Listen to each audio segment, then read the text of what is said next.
buenos días otra vez a todos, un gusto tener el auditorio lleno. Pues estamos de manteles largos, ¿verdad?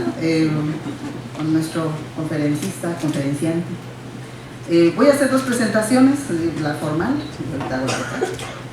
Bueno, pues nos va a acompañar para dar esta conferencia, agradecemos la invitación al doctor Gilberto Limón Arce. Él es profesor titular C de tiempo completo definitivo en la Facultad de Psicología de la UNAM desde 1976.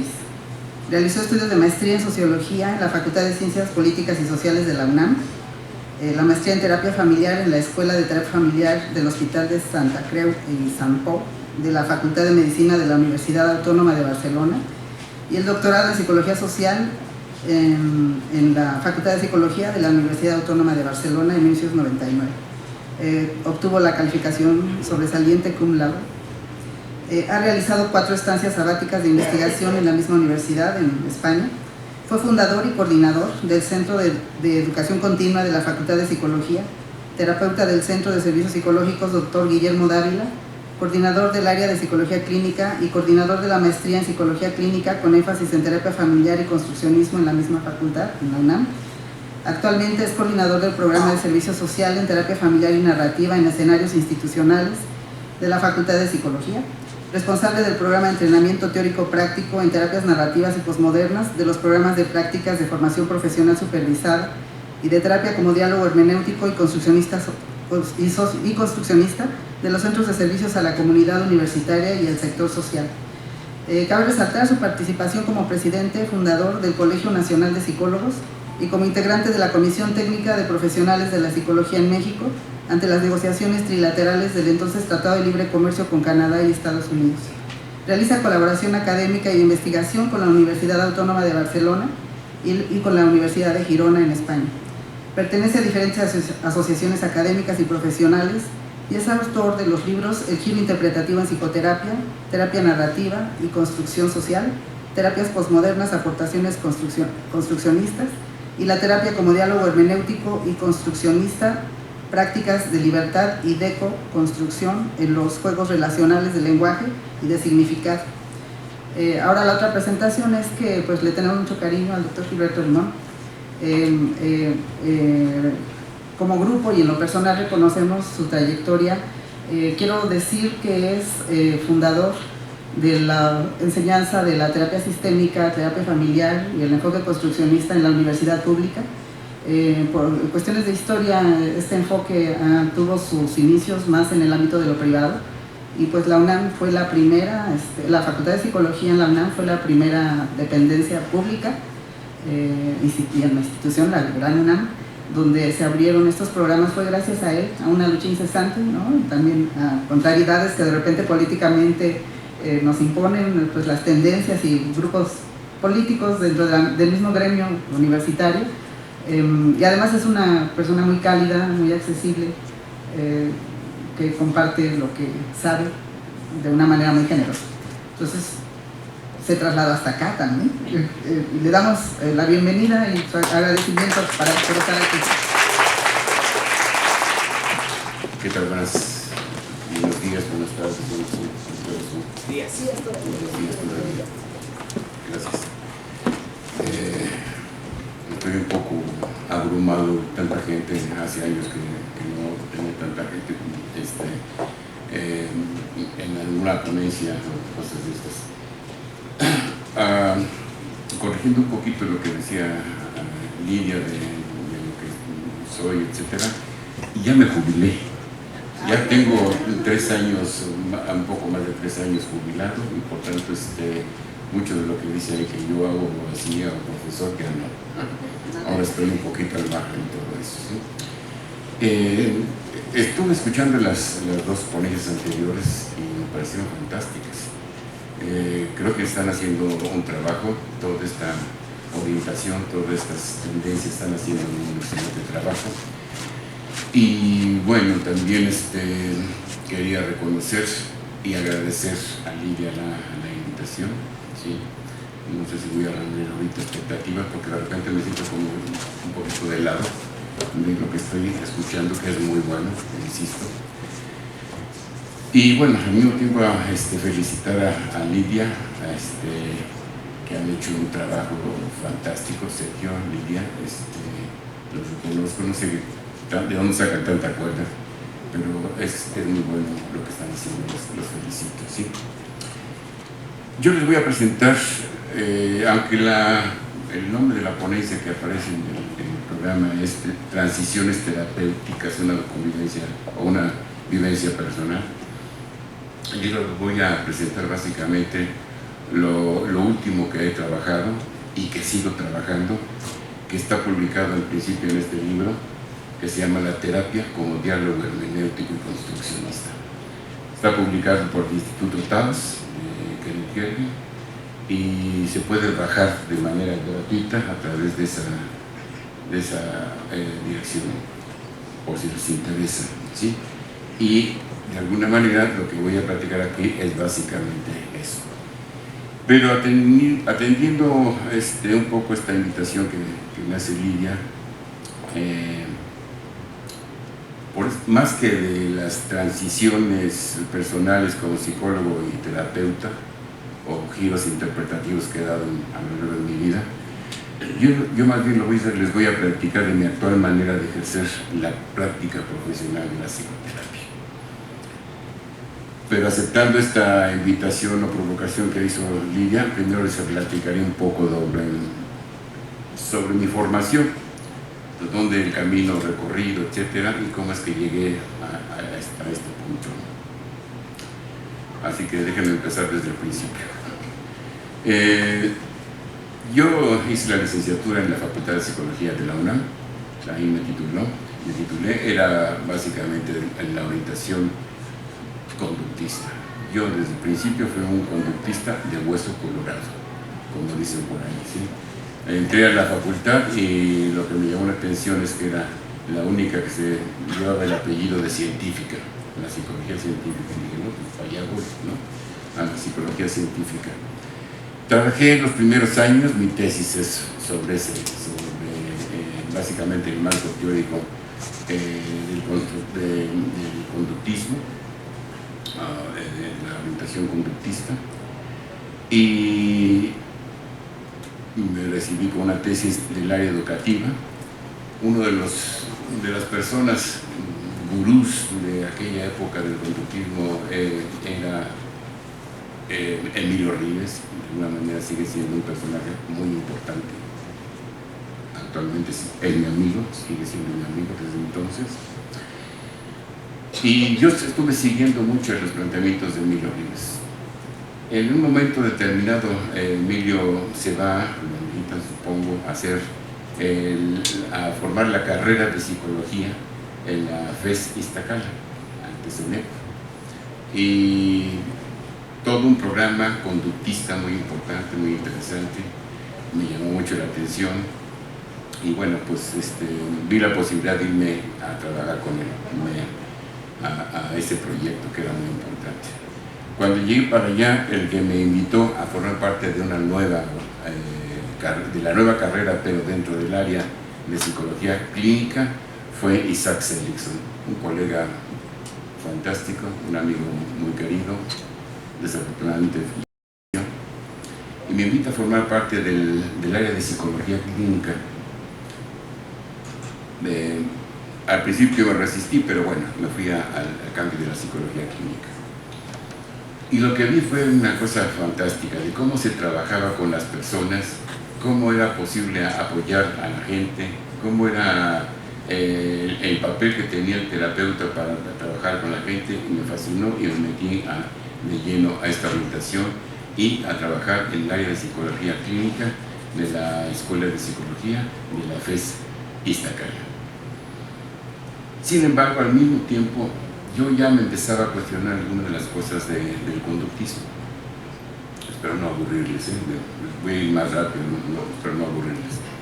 Y esa famosa triple relación de contingencia, que seguramente ustedes conocen, y consecuencia, a mí me parecía como muy simplona, decir, no, es como la triple relación de contingencia, no puede explicarse el comportamiento humano nada más con eso.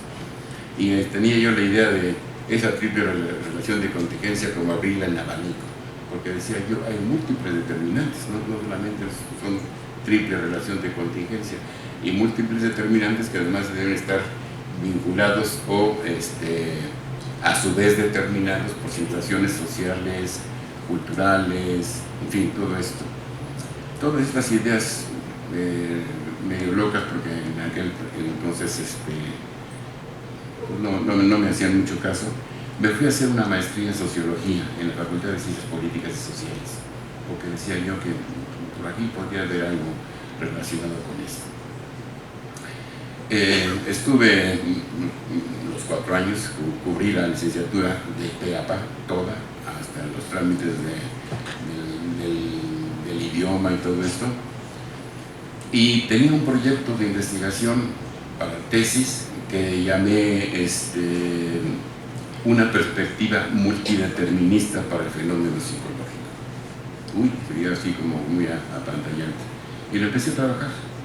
Me gustó la idea, estuve sobre eso, pero de repente a los 4 años de estar yo en Iztacala con Emilio y con Isaac, y de haber cubierto todos los requisitos de esa maestría, nombran director de la Facultad de Psicología a Dalbelio Castaño, un colega muy querido, ya falleció, pero me habla y me invita a formar parte de su administración. Es un honor para mí con Dalbelio a trabajar. Al principio fue interesante porque fue una cuestión de aprendizaje intenso sobre cuestiones políticas, administrativas, etcétera, increíble.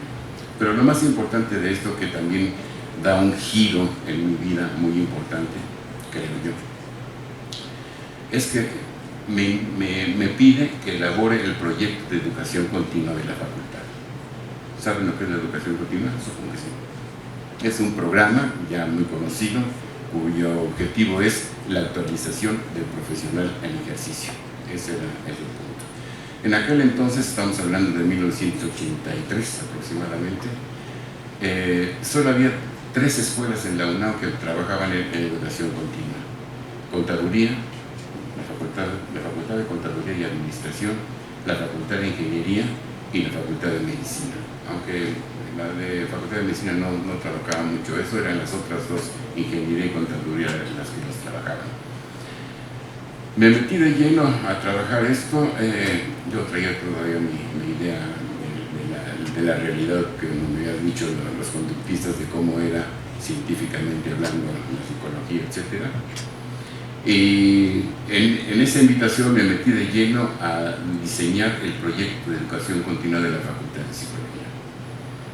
Fue muy interesante por varias razones.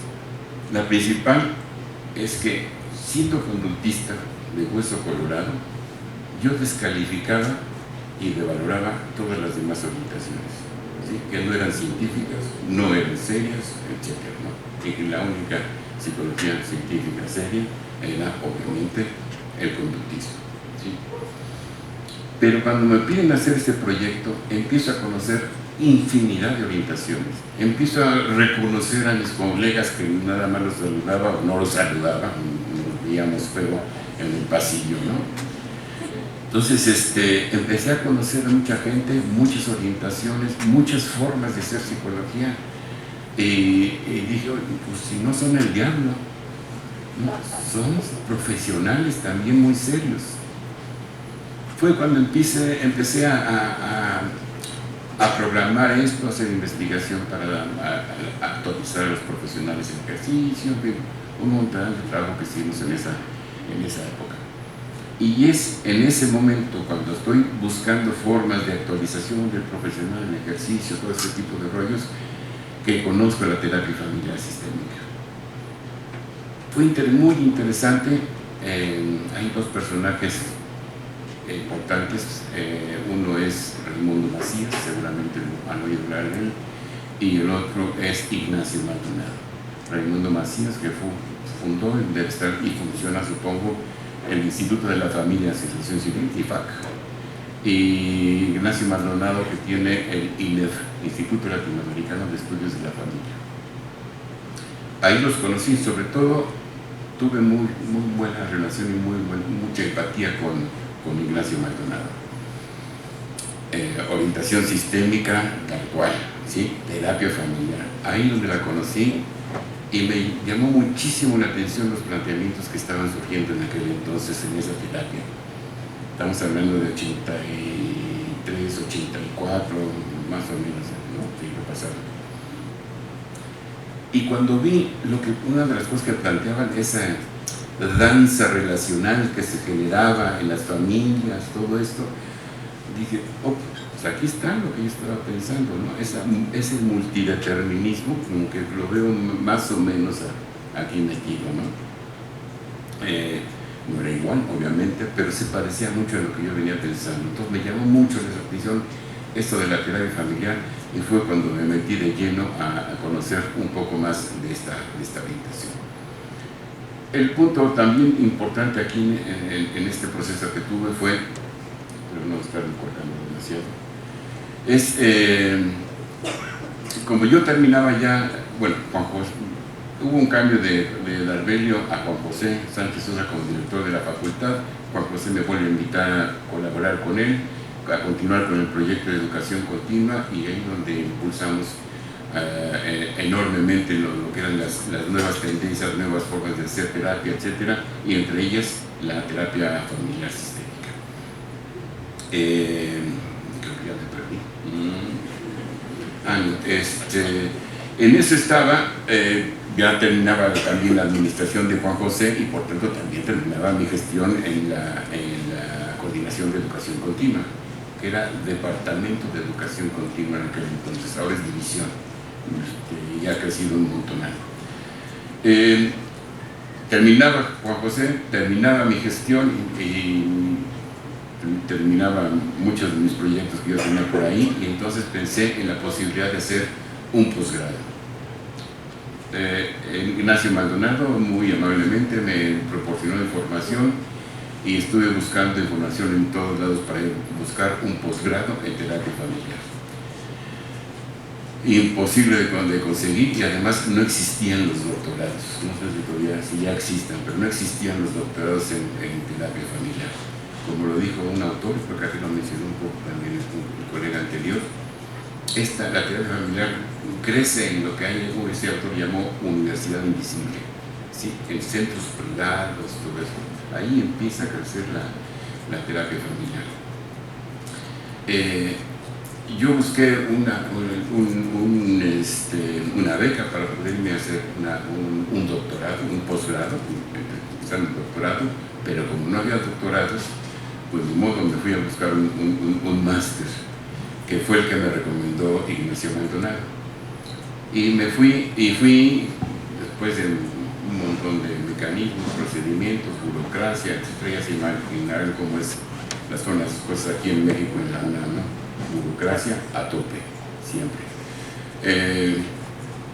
Finalmente consigo la beca y me voy a estudiar la maestría en terapia familiar en el Hospital de San Pau, de la Universidad Autónoma de Barcelona, con Juan Luis Linares, que muy amablemente me aceptó. Muy amablemente, en segundo lugar, porque al principio como que no le dio muy bien la idea de que fuera yo con beca, porque era una escuela, me dijo, privada, o sea que también me pagaban ahí. Lo que pasa es que tenía el respaldo de la Autónoma de Barcelona. Y a mí, para la fortuna, es que la Autónoma de Barcelona sí estaba reconocida dentro de los programas de intercambio cultural y científico entre el CONACYT y el CSIC. CONACYT en México, el CSIC en España, que me daban esa beca. Pero como estaba muy indeciso, Juan Luis, el director de la Escuela de Terapia Familiar, decidiera pertinente o no mi beca, tuve que buscar esas opciones antes de que me regresaran a México sin hacer nada. Fue cuando, después de averiguar varias cosas por ahí, llegué con Tomás Ibáñez a la universidad, al doctorado en Psicología Social de la Universidad Autónoma de Barcelona. Como estaba indecisa la posibilidad de estar en el máster de terapia familiar, fue que fui con Tomás, le planteé la situación, me aceptaron en el doctorado y me inscribí a ese doctorado. Y después Juan Luis de la Escuela de Terapia Familiar me dijo que sí, que existía esa posibilidad, y entonces me aceptaron también ahí. Entonces me encantó hacer las dos cosas al mismo tiempo, ¿sí? Los estudios de maestría o máster en terapia familiar en el Hospital de San Paulo de la Autónoma de Barcelona, y el doctorado de psicología social en la Facultad de Psicología de la Autónoma de Barcelona. Si se dan cuenta, fue un camino un poco tortuoso, un poco difícil, no quedaba claro si iba a continuar o no continuar, en fin, pero a final de cuentas fue enriquecedor, ampliamente enriquecedor. Vi un montón de cosas al mismo tiempo, tanto en la terapia familiar como en la psicología social que manejaba Tomás Ibáñez, y es básicamente donde conozco lo que es el construccionismo o el construccionismo, ¿sí? Muy interesante, porque aunque ahorita aquí sí ya hacen la diferencia entre constructivismo y construccionismo, entonces no se hacía, ¿sí? Era una confusión entre los dos, y unos iban por un lado y otros por otro, en fin. Hay un artículo que les recomiendo muy bonito de Lynn Hoffman, en el libro de la terapia como construcción social, donde habla precisamente de esa experiencia, ¿no? De los que confundían constructivismo con construccionismo social. El caso es que ya yo ahí con Tomás empezamos a trabajar un poco más sobre este rollo, hice mi tesis de doctorado ahí con ellos, pude yo ayudarles a los terapeutas de por allá y a los psicólogos de por allá a distinguir un poco más entre construccionismo y constructivismo. Y bueno, y eventualmente se delinearon mucho más claramente para tanto los terapeutas como para los psicólogos cuál era la distinción entre una y otra cuestión, ¿sí? Les decía que mi información fue riquísima. En el caso de la terapia familiar, mencionarles un par de cositas rápido. Vi, por ejemplo, el enfoque trigeneracional de Alfredo Canevaro, las esculturas familiares de Luis Gimonis, la depresión con Juan Luis Linares, prueba de la depresión con Juan Luis Linares, lo de el modelo elemental pragmático de Piero di Giacomo, en fin, un montón de doctores por ahí, terapeutas familiares muy firmes y muy serios y enriquecedora. Y por parte de la psicología social crítica, como le llamaban allá, que estaba básicamente enfocada al construccionismo social, les hablaba yo de autores como, bueno, evidentemente Kenneth Gergen, Tomás Ibáñez, Michel Foucault, Derrida, Wittgenstein, Gadamer, Kuhn, Sass, Bauman, en fin, un montón de autores. Que después, pensándolo cuando estaba yo escribiendo esto, dije, ¿cómo es que no me volví loco con tanto rollo, ¿no? Por ahí. El caso es que de regreso ya en la facultad termina mi estancia doctoral, mis estudios de maestría, mis estudios de doctorado, regreso a la facultad y es nombrado nuevamente director de la facultad del doctor Juan José Sánchez Sosa, y me invita a formar, me invita a participar como coordinador del área de psicología clínica, coordinación de psicología clínica, que es el único momento donde estaban juntos la licenciatura y el posgrado. Es ahí donde yo intento hacer este programa de maestría en el que tú estuviste, con la intención de llevar la terapia familiar al nivel de la maestría en la UNAM y al mismo tiempo ir introduciendo por ahí la idea del construccionismo social. Fue por ahí, fue muy interesante, un proyecto muy interesante. hasta que la facultad finalmente decidió cancelarlo, ¿no? Para elaborar otro proyecto que todos conocen como un programa de maestría y doctorado en psicología. Y a mí me mandaron a freír espárragos. Pero bueno, yo no me fui. Me fui más bien a la coordinación al Centro de Servicios Psicológicos de la Facultad de Psicología a trabajar directamente con estudiantes y con pacientes, clientes, consultantes. Y es de ahí, a partir de ahí, donde yo empiezo a elaborar una nueva forma de hacer psicoterapia. ¿Es este o este? Que los primeros planteamientos los estoy señalando aquí en este libro que publicó el Instituto TAMS, se llama La terapia como diálogo hermenéutico y construccionista, y como subtítulo lleva Prácticas de libertad y de co-construcción en los juegos relacionales de lenguaje y de significado.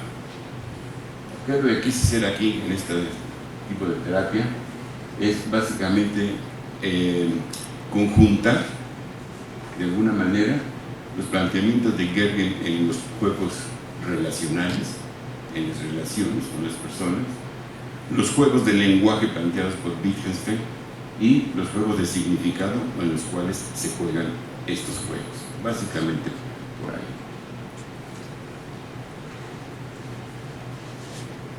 Me refiero a un proceso, en esto de la terapia como diálogo hermenéutico y construccionista, a un proceso mecanismo que nos ha permitido entrar al mundo amplio y complejo de los significados presentes en la vida de los consultantes, ¿sí? En sus creencias y valores, en sus preferencias y desavenencias, en sus verdades y desconciertos, en sus sentimientos y sus emociones, y en sus particulares formas de vivir la vida. Perdón. Se me secó la boca.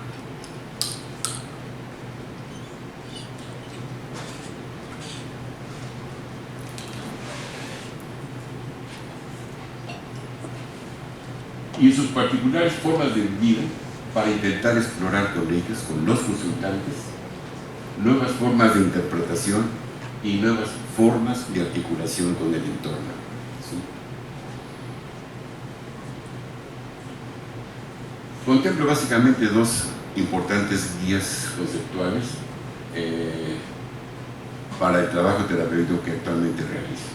Uno que tiene que ver con la filosofía hermenéutica o interpretativa, y el otro que tiene que ver, evidentemente, con la orientación construccionista. Y teniendo como contexto, como trasfondo, dijéramos, a la posmodernidad y a los múltiples autores que han surgido a través de esta nueva forma de ver el mundo, con esta nueva conciencia colectiva, como le llama Kenneth Gergen.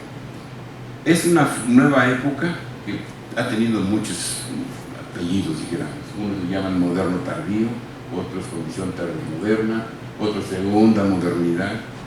Bauman le llama modernidad líquida. En fin, hay muchas formas de ser contemplado este momento histórico, vamos a decirlo así.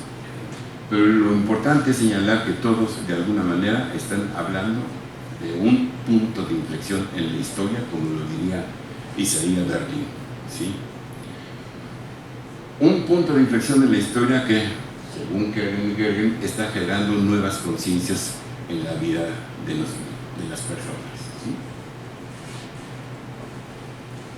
Del construccionismo social podríamos resaltar, o yo resalto de alguna manera, estos planteamientos, que la realidad es una construcción social hecha por nosotros mismos a lo largo de la historia.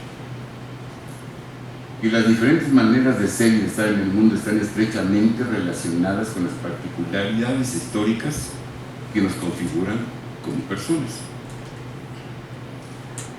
Que se trata de convenciones socioculturales propias del contexto histórico en el que nos desenvolvemos y que nuestras creencias, valores son característicos de la herencia cultural que nos circunscribe y que existen diferentes maneras o posibilidades para relacionarnos con las personas a nuestro alrededor.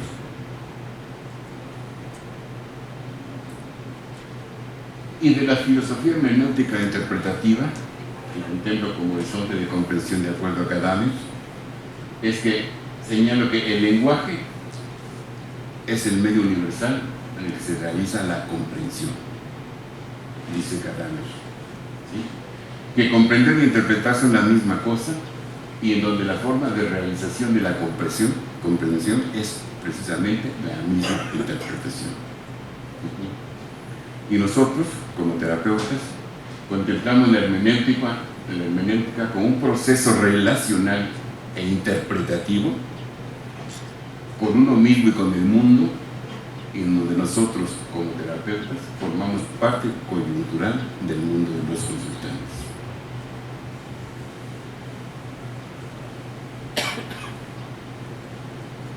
Cuando hablo de la terapia como diálogo hermenéutico y construccionista, más que hablar de un modelo, más que hablar de un sistema, más que hablar de todas esas cosas, me refiero a un cuerpo de metáforas que me sirve como guía metafórica, ¿sí? Un cuerpo de metáforas que es ecléctico por sus fuentes de inspiración, como lo vamos a ver, o más o menos. Un cuerpo de metáforas que nos permite apoyar a las personas que buscan ayuda en la psicoterapia. Y eso es importante. No andamos como pregonando las verdades y todo eso al mundo exterior. No. Solamente apoyamos a las personas que buscan ayuda en la psicoterapia. A los demás, pues no. Es entonces un mecanismo que nos permite apoyar a las personas que buscan ayuda en la psicoterapia, pero además personas que se encuentran atrapadas, confinadas, atoradas en formas de ser y de pensar limitantes. En formas de ser y pensar limitantes o que le están dificultando encontrar alternativas de vida más adaptativas a sus particulares formas de vivir la vida, pero que van a consulta y piden ayuda, ¿sí? Esta idea de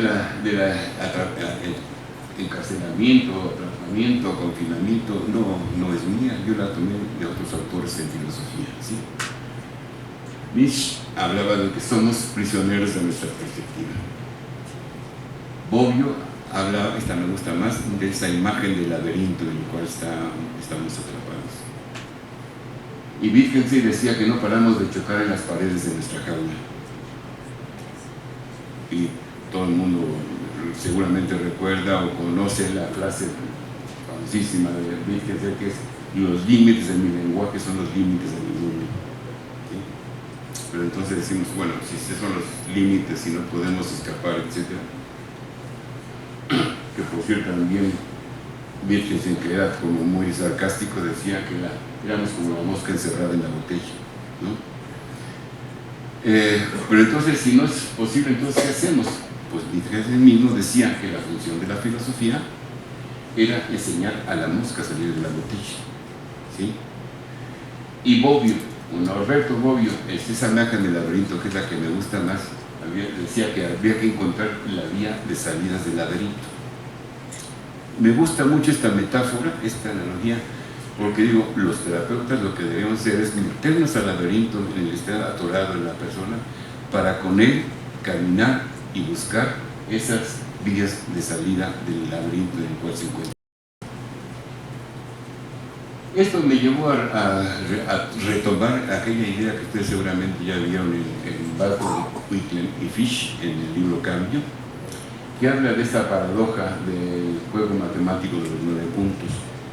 Seguramente lo conocen, si no, lo pueden platicar aquí con sus profesores, en donde hay 9 puntos que se tienen que juntar, reunir con 4 líneas, sí, ¿no? 4 líneas sin levantar el lápiz del papel, algo así decían. Y lo que decían Butler y Wittgenstein es que dentro de los márgenes que marcan los 9 puntos, que es con los que aparentemente podríamos decir que está la familia intentando, la familia o el consultante intentando resolver el problema, no hay solución. Lo que tienen que hacer es salirse de ahí. Ellos dicen, ahí están las líneas, tendría que salir del marco que marcan los 9 puntos, y lo que ellos plantean es que habría que hacer un cambio de premisas que rigen al sistema. Y suena interesante. Sin embargo, yo me fui más con la idea de Kenneth Berger, que habla de que el desafío no consiste tanto en transformar la realidad, sino en trascenderla. Un planteamiento que llama mucho la atención. Y Tomás Ibáñez decía que el construccionismo social se aleja del interés por la revisión y el control para identificarse por el interés en la comprensión y en la emancipación. Y esto ya me dio mucho más sentido a lo que yo quería trabajar, lo que yo buscaba, que es cuando empecé a hablar de la ampliación de los márgenes de libertad en los cuales se desenvuelve una persona. ¿Sí? Una persona, una pareja, una familia. ¿Qué me refiero con la ampliación de los márgenes de libertad? Bueno, retomando lo que dice Foucault, o adaptando lo que dice Foucault para los intelectuales, podríamos adaptarlo igual para los psicólogos, para los terapeutas, ¿sí? Mostrarles a las personas que son más libres de lo que se sienten, que nuestras formas de ser y de pensar fueron construidas en algún momento de nuestra historia y que tenemos la posibilidad de reinventarnos a nosotros mismos de manera diferente. O, como lo señala Bauman, que somos artistas de nuestras vidas, tanto si lo sabemos como si no, tanto si queremos como si no, y tanto si nos gusta como si no. Sí, para dejar preguntas te quedan 10 minutos. 10 minutos. Ni modo, me voy a tener que ir mucho más rápido. Pensé que lo haría. Esto es lo que retomo de Michel Foucault cuando habla de prácticas de libertad del mundo griego antiguo, y que yo retomo de alguna manera para adaptarlo a mis prácticas de hacer terapia, ¿sí? Y lo que dice Thomas Szasz también, de la importancia de ser uno mismo su propio amo, su propio maestro. Por eso yo, más que en la idea de la reconstrucción o cambio, en un diálogo hermenéutico constructivista, nosotros ponemos el acento en la creación de sentido. Ya me fui.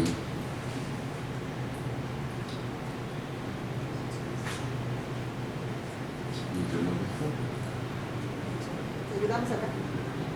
A ver. Sí, antes. Por eso que digo que más que en la realidad de la reconstrucción o cambio, nosotros ponemos el acento en la creación de sentido, en la exploración de la multiplicidad de significados y en la búsqueda e incorporación de modalidades relacionales alternativas, ¿sí?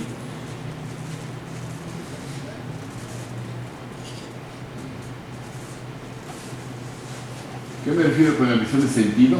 Básicamente en la convivencia de múltiples formas de ser y de pensar, en la legitimidad de las personas para ser como quieran ser, incluida la posibilidad de ser igual o diferentes en momentos diferentes. Del legítimo derecho que todos tenemos para inventarnos y volvernos a inventar. De valorar la importancia de la relación con nosotros, particularmente en el entorno significativo del consultante.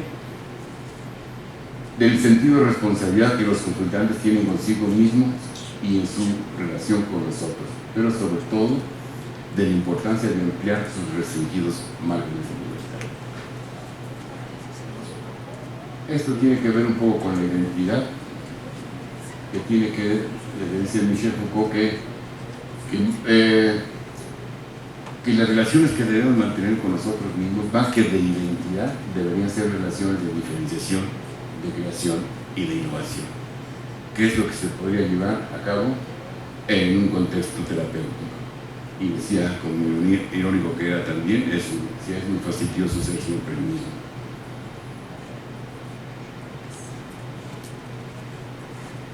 Y Tomás Ibáñez, en su reciente postura anarquista, yo platicaría mucho de Tomás Ibáñez porque tiene una fuerte postura anarquista anterior a su formación a la dirección que tuvo en la Autónoma de Barcelona como psicólogo social construccionista, y se jubiló también dejó la academia, se distanció del constructivismo social y se dedicó cada vez más a planteamientos teóricos anarquistas muy serios y muy importantes.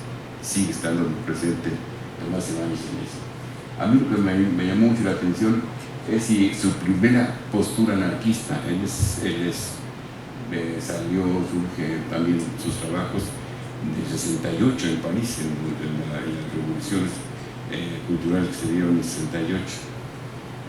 Después hace el doctorado en psicología social, que yo digo que lo enriqueció muchísimo con su postura anterior anarquista, enriqueció mucho lo que yo tengo de él, del constructivismo social, para mí fue muy enriquecedor. Y en su nueva versión anarquista, la más reciente, yo creo que también el constructivismo social enriqueció mucho su postura anarquista. Muy interesante como para platicarlo mucho más de todo eso, pero ahí los dejo. Lo importante que lo que enseña Tomás Ibáñez es la idea de trabajar con los consultantes, pacientes, clientes, como quieran llamarlos, en realizaciones concretas que permitan vivir la vida ya, aunque solo sea parcialmente, dice Tomás, en otra sociedad, tejer otras relaciones sociales y desarrollar otro modo de vida.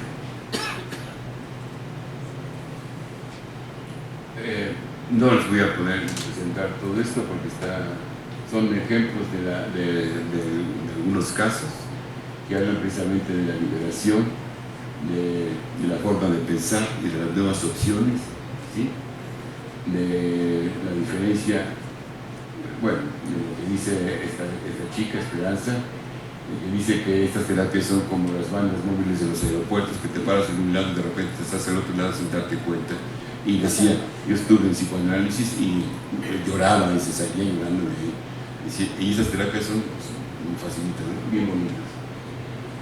Hay otros dos casos que quería presentarles. Un señor que tenía síndrome de fatiga crónica, que finalmente salió de todo eso, y fue muy bonito en su última sesión. Digo, ¿cómo ves que debemos hoy por concluida la terapia?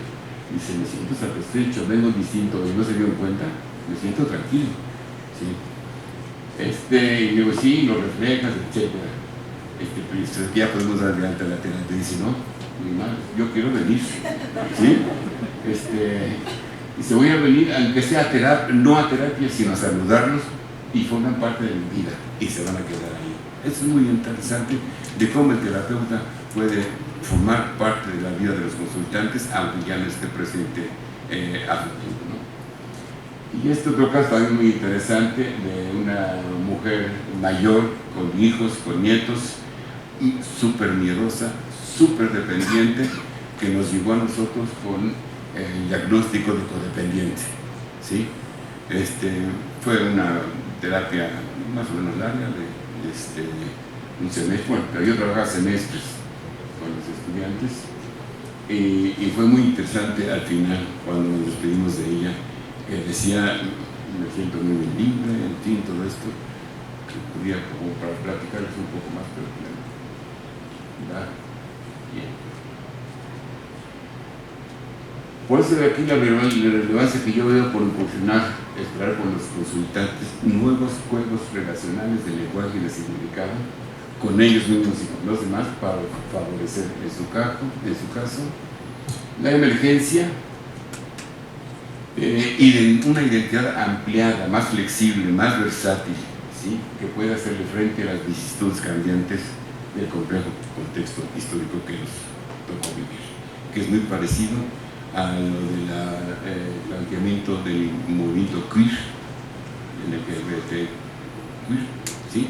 Que habla de las personalidades fluidas, ¿no? Esto es algo similar, pero no hay tiempo para platicarlo. Es un mecanismo conversacional con énfasis en la presión de sentido que les permite a los consultantes todo esto: relativizar su experiencia, encontrar excepciones, valorar el respeto y la pluralidad, identificar opciones y potencialidades, etc. Le pido rápidamente en los 2 o 3 minutos que me quedan. No, adelante. No. Bueno, piensen en un paciente de ustedes, en uno que hayan visto. Veanle la cara. ¿Sí? Y lean esto pensando qué es lo que van a conversar con él.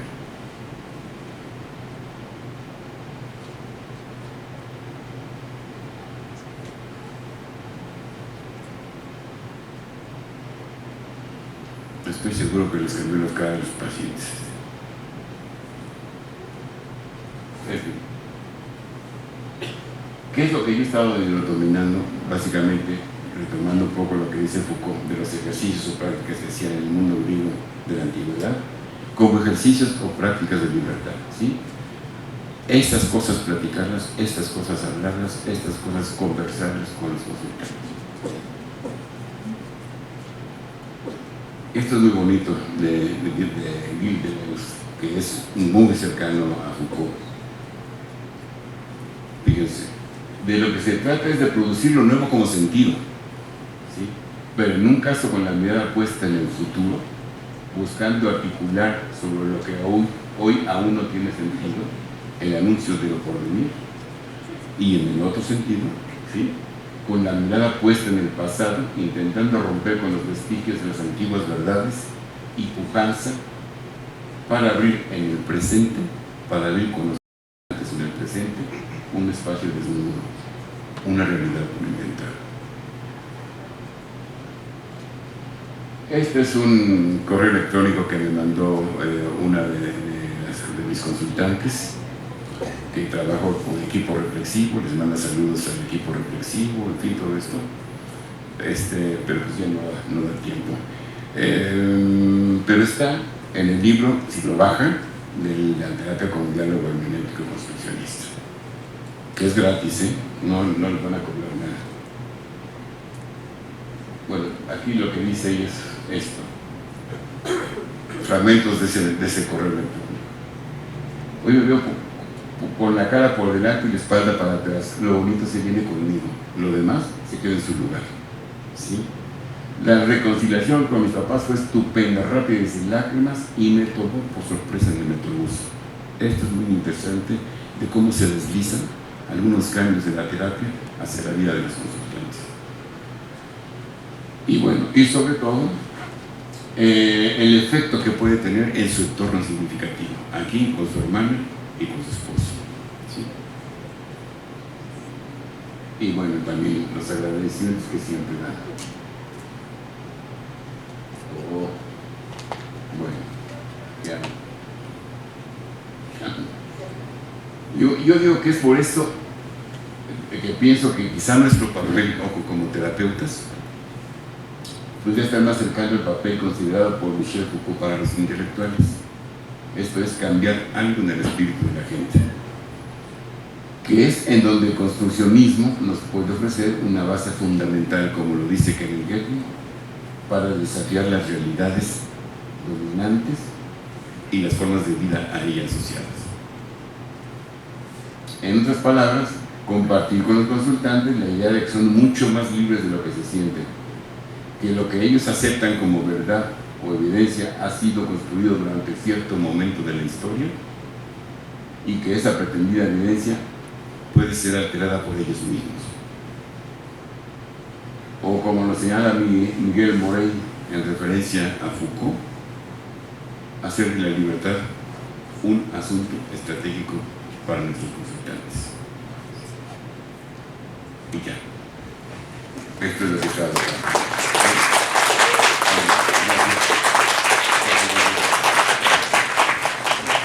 ¿Hay preguntas? Si alguien desea hacer preguntas, para allá. Pero bonitas, ¿no?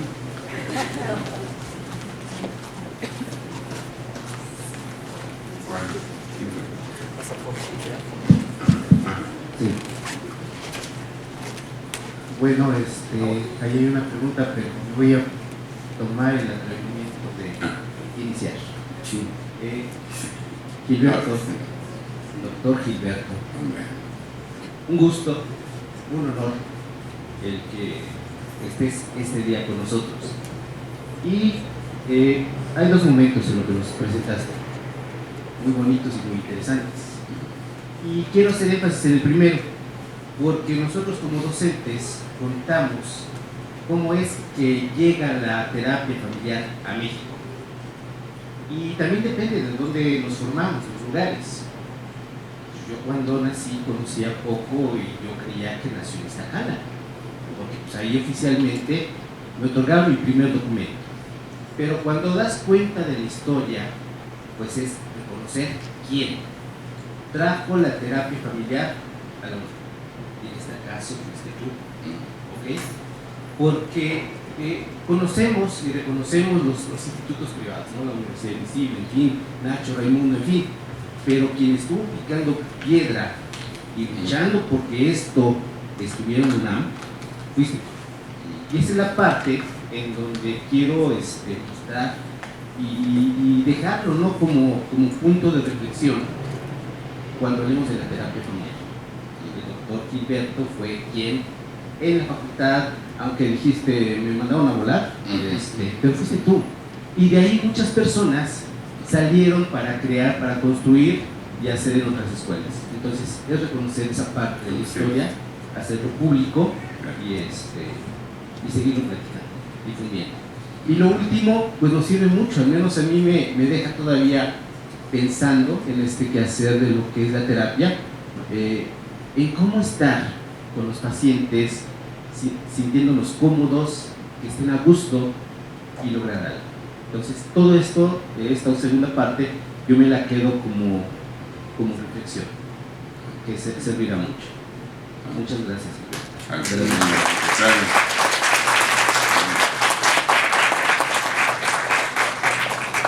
Muchas gracias a ustedes, caray. De alguna forma este foro tiene que ver con esa historia. Sí, claro. ¿Sí?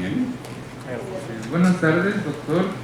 Bueno, yo igual lo felicito, me agradó mucho su exposición, está llena, muy rica en cuanto a referencias bibliográficas y frases de autores.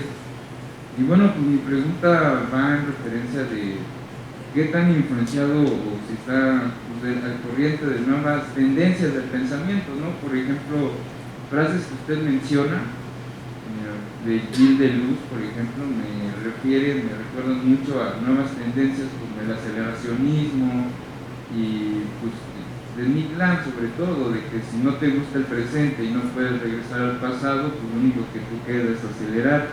Entonces, pues mi pregunta va respecto de que si estas nuevas corrientes lo han influenciado, qué tan al pendiente está, pues esa es mi pregunta sobre todo. Yo creo que me han influenciado un montón, ¿sí?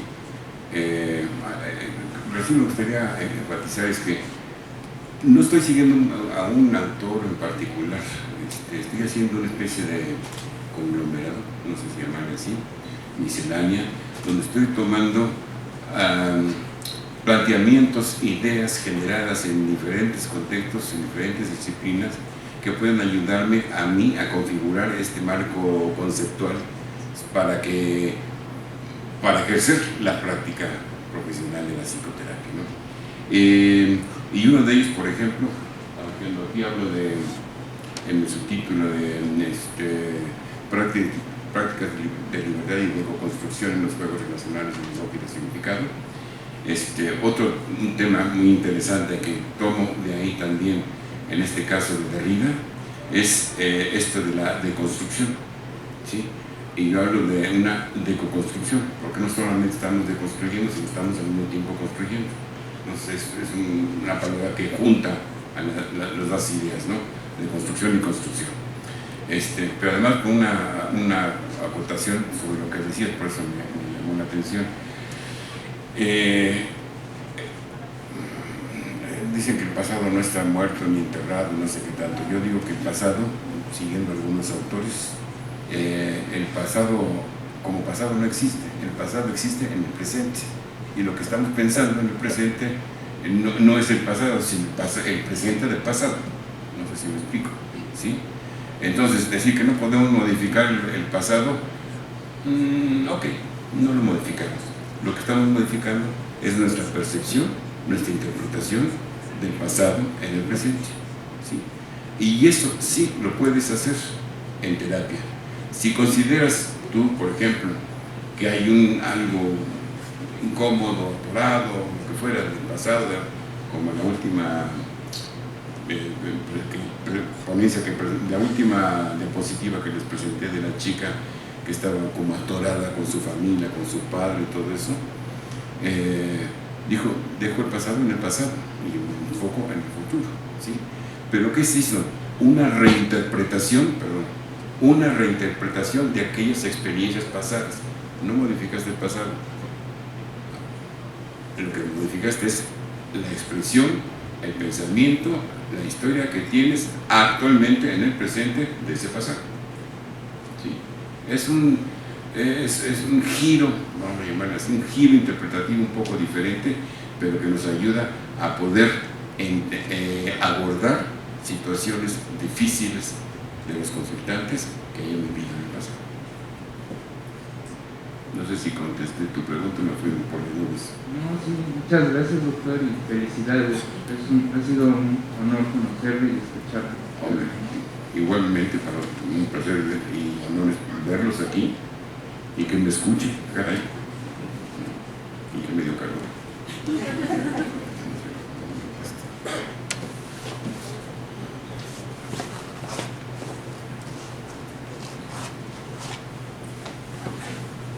Gracias. Doctor, pues gracias por la conferencia tan maravillosa, donde me parece que queda explícito la relevancia que tiene el lenguaje en la psicoterapia. Y que evidentemente ya nuestros conferenciantes anteriores han dejado muy clara la importancia de ese lenguaje en esos contextos específicos donde se lleva a cabo la vivencia terapéutica, como en capacitación, como utilizar este lenguaje importante trans para poder llegar a los contextos específicos y dar, como dice, este camino hacia las libertades de los consultantes. O sea, me parece tan trascendente, o sea, contextualizar, me parece que desde este punto filosófico que nos ha presentado. Muchas gracias. Hombre, gracias a ti. Déjame agregar un poquito algo de lo que viene aquí, que dice Kenneth Gergen y que puedo transmitirlo a ustedes. No soy vocero de Kenneth Gergen, pero se los transmito de algo que viene en el primer libro que se llama El giro interpretativo en psicoterapia. Dice Kenneth Gergen, el posmodernismo le está pidiendo al científico que se una al alboroto de la vida cultural, ¿sí? Que se vuelva un participante activo en la construcción de la cultura, porque como lo hemos visto, el resultado primario de la mayoría de la investigación docta es el propio discurso, ¿sí? Y más que repetir simplemente las asunciones dadas por sentadas en la cultura, el psicólogo, el terapeuta, está en el papel óptimo para transformar ese discurso. Más que decir tal cual es, el reto del psicólogo es decir cómo se volverá. Es muy importante esto. Yo he hablado también de perspectivas o puntos de vista, y alguna vez hice una broma con mis estudiantes, que cuando llegué al salón, bueno, yo 2 minutos más. Yo daba mis clases en el Centro de Servicios Psicológicos de la Facultad, que está en el sótano del edificio D, el último edificio construido, ¿sí? Y por error, lo tenía ahí, daba mis clases ahí porque también veía a los consultantes. Y con los estudiantes atrás del espejo, en fin, todo un proceso que algún día podría platicarlos. Pero en esa ocasión me programaron el curso en los horarios en el tercer piso del edificio A, completamente lejos y atrás. Entonces, como no llegaban los estudiantes, fui a checar eso y ya me di cuenta de que estaba en otro lado. Me subo al tercer piso del edificio A y fue muy interesante porque les dije, aquí no es la clase, va a ser ahí abajo, tienen que cruzar la explanada, bajar 3 pisos, etc. Digo, pero antes una advertencia, nada de lo que van a escuchar es verdadero, nada de lo que van a escuchar es cierto. Se quedaron así, ya me imagino lo que iban pensando en esos 3 pisos, bajando y luego cruzando a la explanada. Este profesor está loco, me cambio mañana con el comunismo, en fin, no, ya me imagino todo lo que estaban pensando. Y cuando llegaron conmigo, le dije, yo no voy a hablar ni de verdades ni nada por el estilo, yo voy a hablarles de un punto de vista, de una perspectiva, ¿sí? No traigo el discurso de la verdad, solo traigo un punto de vista de la realidad y de la psicología. Pero ojo, todos los demás que han escuchado ustedes aquí en esta facultad también son puntos de vista. Nadie trae el discurso de la verdad. Esto es importante considerarlo porque no hay que dejarnos, en mi opinión, pueden tomarla o no importa, no anden pensando que hay un discurso de la verdad. Hay discursos, hay orientaciones, hay tendencias, hay modelos, hay un montón de cosas. Y uno puede ir buscando el que mejor le acomode o el que más funciona en su contexto o en su comunidad o en su consultorio, ¿sí? Pero no dejarse atrapar, ese es mi punto de vista, sobre una cuestión de que esta es la neta del planeta, porque la neta del planeta no existe. Bueno, no sé si me distancié de algo. ¿No? Sí. Pues básicamente eso.